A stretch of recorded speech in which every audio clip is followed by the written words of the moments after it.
Doctor హెగ్డేవార్ 1889వ సంవత్సరం ఉగాది పర్వదినాన నాగ్పూర్లో జన్మించారు. బాల్యం నుంచి చదువుతో పాటు దేశంలో జరుగుతున్న నాటి పరిస్థితులపై అవగాహన పెంచుకుంటూ దేశభక్తుడిగా మారినాడు. నాగ్పూర్లో సీతాపర్తి కోటపై ఆంగ్లేయుల జెండా యూనియన్ జాక్ ఎగురుతుండటం చూసి ఆ చిన్న వయసులోనే హెగ్డేవార్ సహించలేకపోయినాడు. బానిసత్వపు చిహ్నమైన యూనియన్ జాక్ ని తొలగించి శాంతికి, సమరానికి, త్యాగానికి, స్వాభిమానానికి, విజయానికి ప్రతీక అయిన కాషాయ భగవద్ధ్వజాన్ని ఎగరవేయాలనే ధ్యేయంతో అందుకు అనువుగా ఒక ప్రదేశాన్ని ఎంచుకుని తన తోటి స్నేహితులతో కలిసి రహస్యంగా సరాసరి కోటలోనికి సొరంగం తవ్వటానికి ప్రయత్నించి కొంతవరకు తవ్వేసరికి వారి స్కూల్ ఉపాధ్యాయునికి మరికొందరికి ఈ విషయం తెలియటంతో అది కాస్త బయటికి పొక్కటంతో ఆ ప్రయత్నాన్ని చివరికి విరమించుకోవాల్సి వచ్చింది. కానీ ఆ స్కూల్ వయసులోనే దేశభక్తి, జాతీయత పట్ల ఉన్న ఆవేశం పలువురిని ఉత్తేజపరిచింది.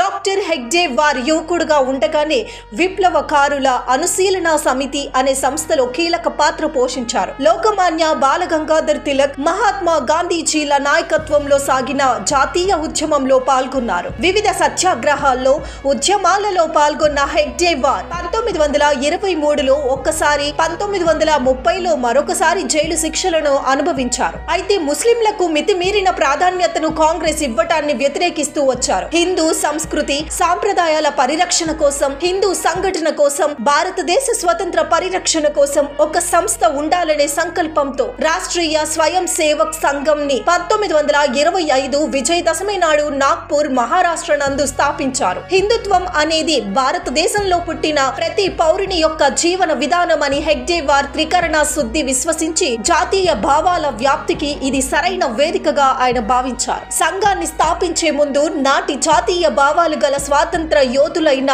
నేతాజీ, సుభాష్ చంద్రబోస్ లాంటి వారందరినీ కూడా కలిసి వారితో చర్చించారు. హెగ్డేవార్ వృత్తిరీత్యా వారు డాక్టర్ అవ్వటంతో అభిమానులందరూ డాక్టర్ జీ అని పిలవడంతో ఆ పేరే తారక నామధేయమైంది. నాటి సమాజంలో అంటరానితనం, అస్పృశ్యతలు నిర్మూలించే కృషిలో భాగంగా డాక్టర్ జీ 1936లో డాక్టర్ బిఆర్ అంబేద్కర్ ని సంఘ శిబిరానికి ఆహ్వానించారు. జీవితంలో దేశ శ్రేయస్సుకు శ్రమించిన అపర భాగీరథుడు డాక్టర్ కేశవరావు బలిరామ్ హెగ్డేవార్. డాక్టర్ జీ ప్రారంభించిన ఆర్ఎస్ఎస్ నాటి నుంచి ఎన్నో ఆటుపోట్లను తట్టుకొని, నిషేధాలను కూడా ఎదుర్కొని సంఘటిత శక్తికి రూపుదిద్దుకుంటుంది. 2025 నాటికి శతవసంతాలు పూర్తి చేసుకోబోతున్న ఆర్ఎస్ఎస్ దేశవ్యాప్తంగా 73,017 శాఖలతో, 27,717 సాప్తాహిక శాఖలతో ప్రపంచంలోనే అతిపెద్ద స్వచ్ఛంద సేవా సంస్థగా దేశానికి విపత్కర పరిస్థితుల్లో ప్రజలకు సేవలు అందిస్తుంది. భారతదేశం పరమ వైభవ స్థితికి తీసుకొని రావటమే లక్ష్య సాధనంగా పరమ పూజానీయ డాక్టర్ కేశవరావు బలిరామ్ హెగ్డేవార్ డాక్టర్ జీ